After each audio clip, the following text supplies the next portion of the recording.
Hoy vamos a ver lo que es antibióticos o quimioterápicos antimicrobianos.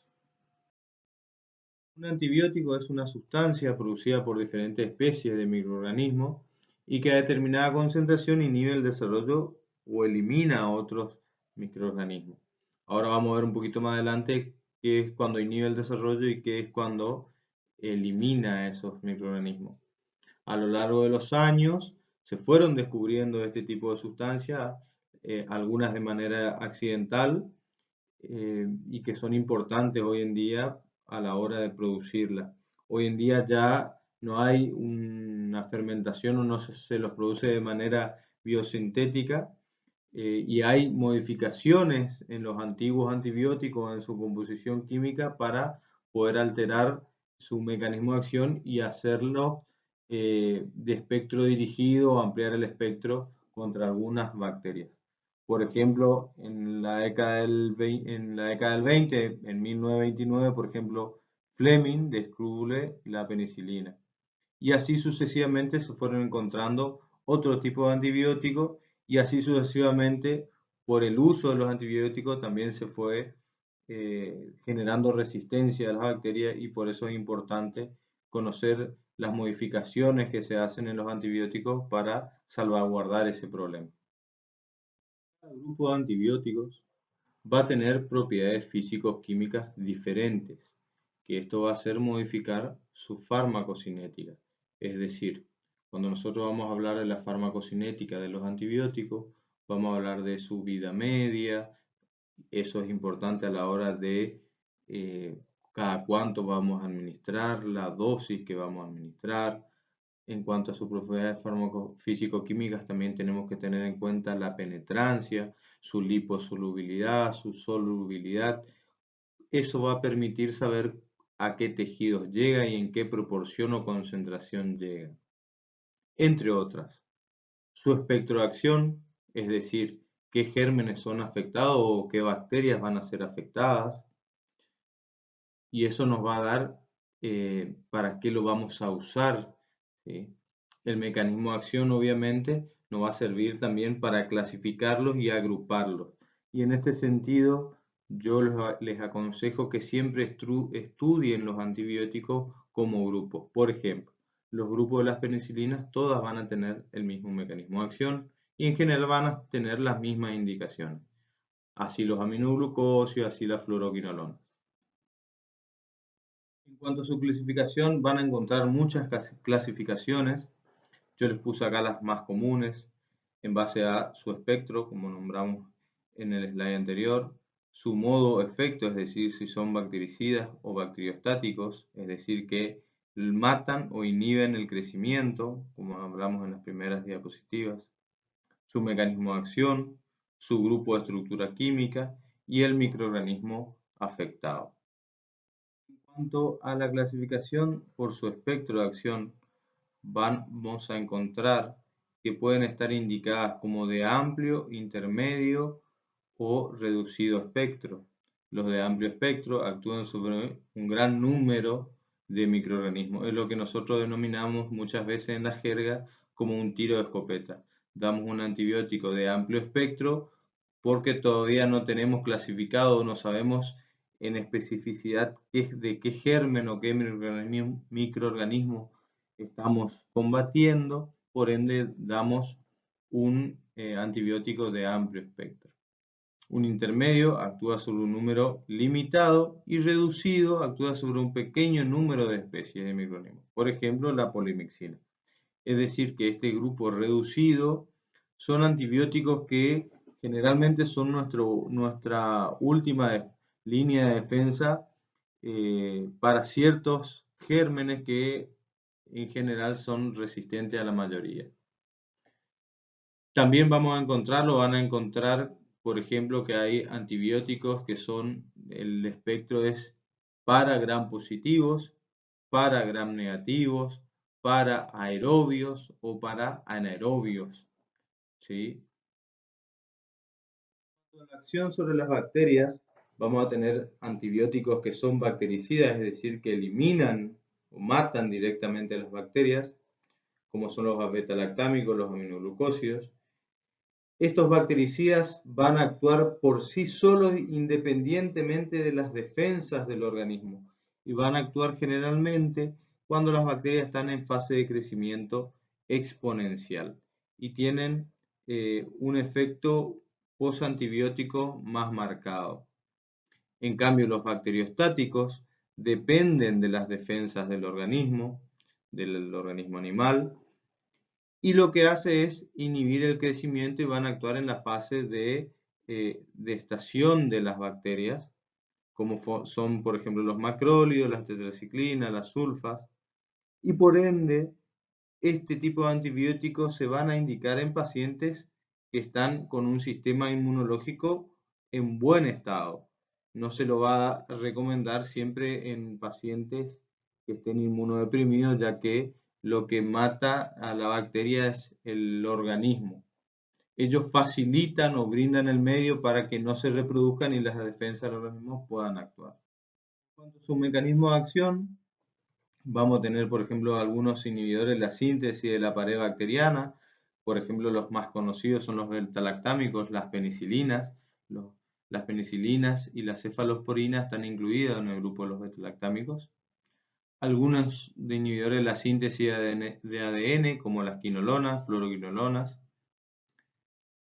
Los inhibidores de la subunidad 50S del ribosoma, por ejemplo el cloranfenicol y los macrólidos, hoy están muchísimo en auge, son antibióticos buenísimos, aunque sean bacteriostáticos en su mayoría, pero tienen muy buen efecto. Muy buena penetrancia a ciertos órganos, que es difícil llegar con los antibióticos de uso más tradicional, por así decirlo. Los inhibidores de la síntesis proteica a nivel de la unidad 30S ribosomal, como son los aminoglucósidos, las tetraciclinas, inhibidores de la síntesis de folatos, como son las sulfas, y algunos que actúan sobre la membrana, como las polimixinas, entre otros. Esto es muy gráfico, digamos, y sirve mucho este grafiquito como para ver dónde va a actuar cada antibiótico. En cuanto a su estructura química, es importante estudiarla para agrupar la cantidad de antibióticos, ya que al estudiar los aminoglucósidos, el grupo como aminoglucósidos, que es su estructura química, vamos a ver un grupo grandes y todos tienen en general el mismo mecanismo de acción. Y así los diferentes grupos, ya sea glucopéptidos, fluoroquinolonas, etc. Bueno, habiendo definido, clasificado y viendo algunas propiedades de los antibióticos, hay que describir las características de un antibiótico ideal. Es la actividad frente a microorganismos implicados en los procesos infecciosos sin dañar a nuestros pacientes, con adecuados parámetros farmacocinéticos, que los que nombramos al principio: buena penetrancia, solubilidad, liposolubilidad, buena tolerancia y pocos efectos adversos. Vamos a ver, cuando nosotros hablemos en cada grupo en particular y sus usos, vamos a tener antibióticos que son de buena tolerancia y poco efectos adversos, por ejemplo las penicilinas, y va a haber otros antibióticos que, dando por largos periodos de tiempo, no tienen el cuerpo no los tolera bien. Por ejemplo, la doxicilina, dándola por vía oral, produce una irritación del esófago, por dar un ejemplo, ¿sí? Hay que ver la posología que facilite el cumplimiento del tratamiento. Yo hago mucho hincapié en esto, ya que muchas veces no es error nuestro a la hora de recetar un antibiótico, que nosotros lo vamos a recetar por norma general de 7 a 10 días el tratamiento mínimo antibiótico, pero muchas veces los propietarios no cumplen a rajatabla el tratamiento cada 8 horas, cada 12 horas, durante 7 días. Entonces ahí se ven los efectos de que resistencia bacteriana por un lado, pero lo más importante es que nuestro paciente no mejora o no cura el antibiótico. Entonces vienen los reclamos. Bueno, este grafiquito hace la relación entre el microorganismo que nosotros queremos eliminar, nuestro paciente y el antibiótico. En cuanto al género microbiano, nosotros tenemos que tratar siempre de identificar de qué patógeno hablamos, la enfermedad que está causando, el tejido y órgano de ubicación, por ejemplo. Si nosotros sabemos que hay una infección en piel, indicaremos, por ejemplo, una cefalexina, que es un antibiótico que funciona muy bien para estas infecciones de piel, valga la redundancia. Vamos a ver si damos un bactericida o un bacteriostático por la inmunidad, esa inmunidad cómo está, si hay vacunaciones, ¿sí? En cuanto a la farmacodinamia, vamos a ver cómo está formulado, si viene en combinaciones, si tiene un sinergismo, la dosis, cuánto tiempo lo vamos a dar, ¿sí? Y a ver si hay resistencia. Muchas veces estamos ante un microorganismo resistente y aunque sea originalmente sea sensible a este antibiótico, muchas veces no va a actuar. Y después la relación que existe entre el antibiótico y nuestro paciente, si va a alterar las funciones hepática, digestiva, cardiovascular y las vías de administración posibles. No todos los antibióticos se pueden administrar por cualquier vía. Hay antibióticos que son exclusivamente de administración tópica, otros que son de administración exclusivamente subcutánea. En cuanto a la farmacocinética, como nosotros tratamos con muchas especies de diferentes edades, siempre tenemos que tener en cuenta el tipo de paciente. No es lo mismo dar un antibiótico a un rumiante, que sabemos que el rumen tiene una cantidad de microorganismos que son benéficos para el animal, pero que nosotros podemos estar eliminando esa flora normal y podemos convertirla o que colonicen algunos microorganismos patógenos. Lo mismo en el equino. Cuando hablamos de animales jóvenes, tenemos que tener en cuenta, por ejemplo, que el ternero en las primeras semanas, los primeros meses de vida, es un monogástrico y luego lentamente se va transformando en un poligástrico y va adquiriendo toda esa flora que hablamos en un principio. También tenemos que tener en cuenta cuánto tiempo vamos a dar esos antibióticos, ya que muchas veces, independientemente sea rumiante o un monogástrico, estamos alterando esa flora y producimos una disbacteriosis, lo que nos va a dar algunos cuadros, por ejemplo, gastroentéricos, principalmente diarreas.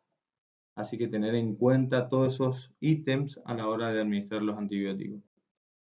Siempre que nosotros actuemos con los antibióticos sobre una población bacteriana, ustedes saben por microbiología que indirectamente se está generando una resistencia. Siempre hay un porcentaje de esa población bacteriana que no es sensible al antibiótico, ¿sí?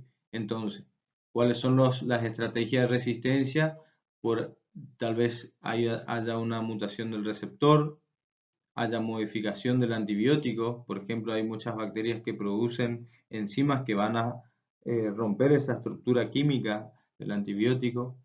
Muchas veces se hacen impermeables a los antibióticos, no puede penetrar el antibiótico, y hay mecanismos de expulsión activa de ese antibiótico. Es decir, la infinidad de mecanismos de resistencia va aumentando a medida que nosotros damos más antibióticos, entonces la bacteria siempre trata de eludir. Entonces nosotros ¿qué hacemos? Muchas veces tenemos que combinar antibióticos y de hacer lo que es un sinergismo para poder actuar sobre esas bacterias.